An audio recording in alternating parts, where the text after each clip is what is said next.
Hi, my name is Ronya and I'm a part of the MECFS team at Arthritis Pain Support and Emerge ACT. Welcome to our extension program on pacing with energy limiting conditions, Club Tortoise.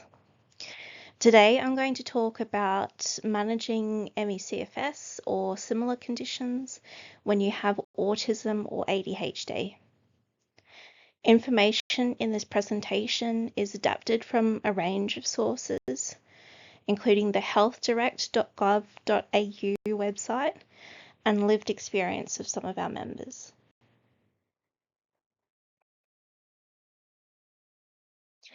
Many chronic conditions increase the risk of co-occurring conditions, and some conditions seem to cluster together.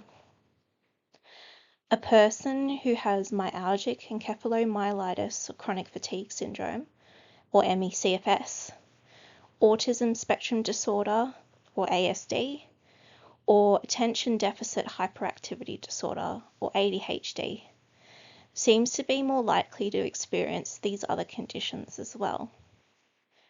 We don't yet know why these conditions cluster together, but it means managing MECFS with neurodivergence can be a challenge due to the impact each set of symptoms have on each other.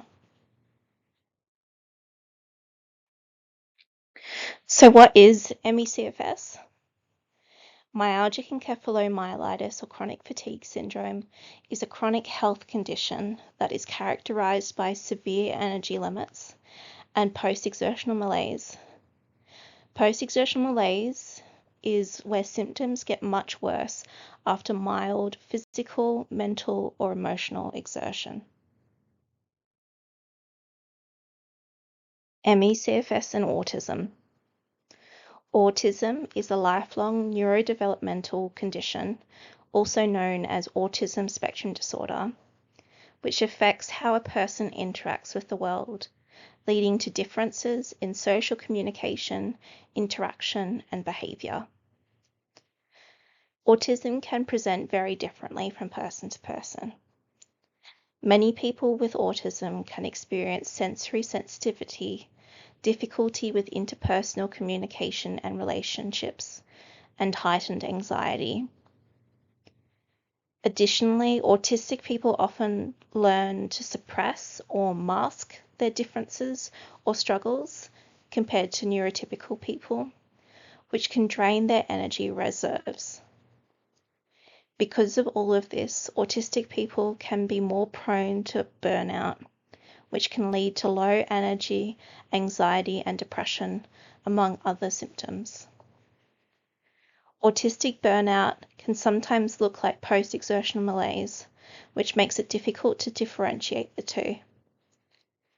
If the person has MECFS in addition to autism, the cycle of autistic burnout can make their MECFS worse.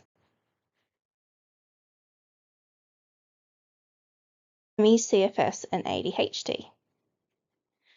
ADHD is a neurodevelopmental disorder affecting executive function, characterized by persistent symptoms of inattention, hyperactivity, and impulsivity. The impact of ADHD can vary from person to person, particularly between genders. People with ADHD often seek out activities and experiences that increase their dopamine, which is a feel-good hormone, which can lead to higher risk or impulsive behaviors.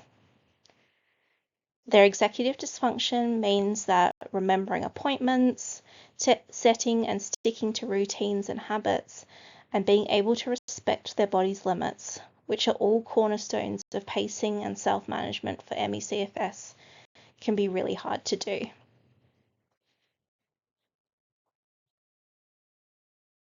Strategies for managing MECFS, autism, and ADHD. Because of the impact each condition has on each other, it can be helpful to find strategies for managing each of them. Many people with autism and ADHD say that they find traditional pacing strategies for MECFS difficult to stick to, or that they might not work as well for them. These are some strategies they have suggested instead. The first one, if you have ADHD, trying to find an ADHD medication that works for you.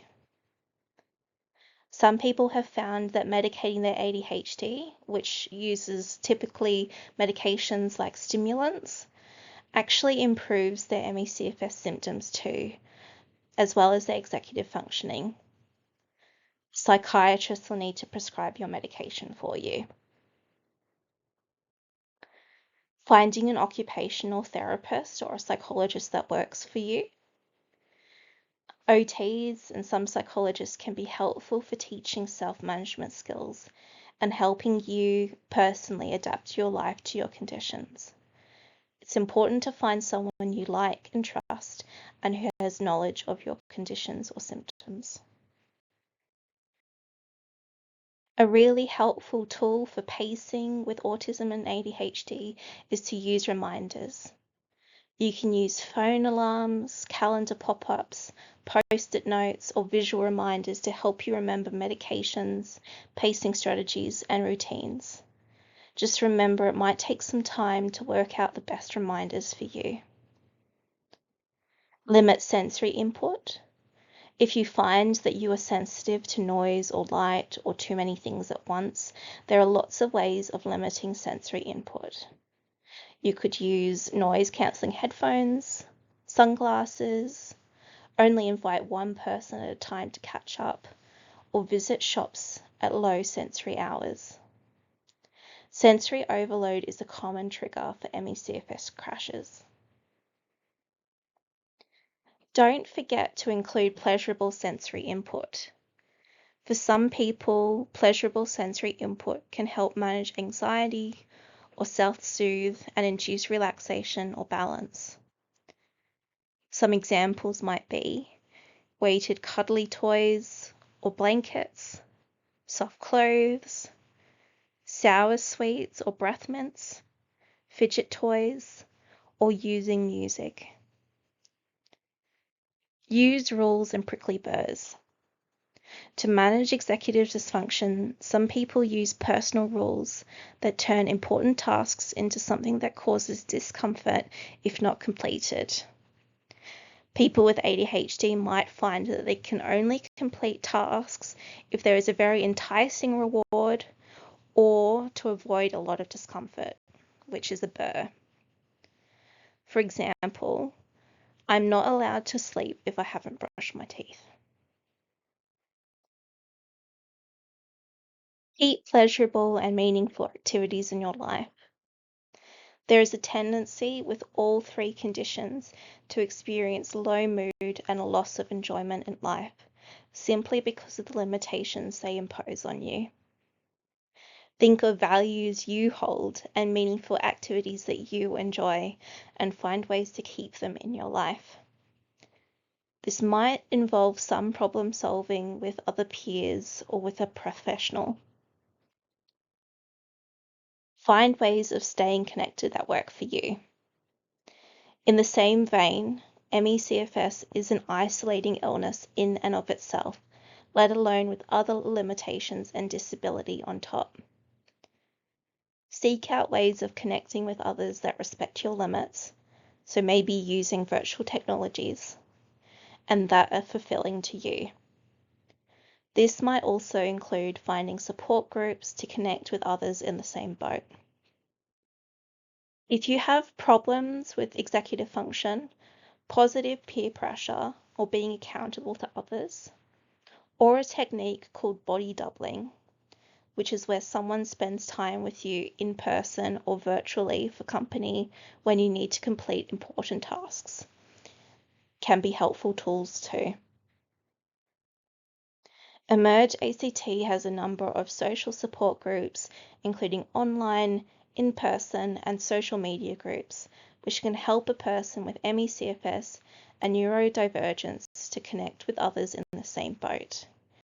Contact us for more information. Now it is discussion time, or if you're watching this video on your own, consider if you have autism or ADHD and MECFS, what strategies have worked for you for managing your MECFS? Not all strategies are going to work for everyone. Are there any strategies that we have listed that you might want to try?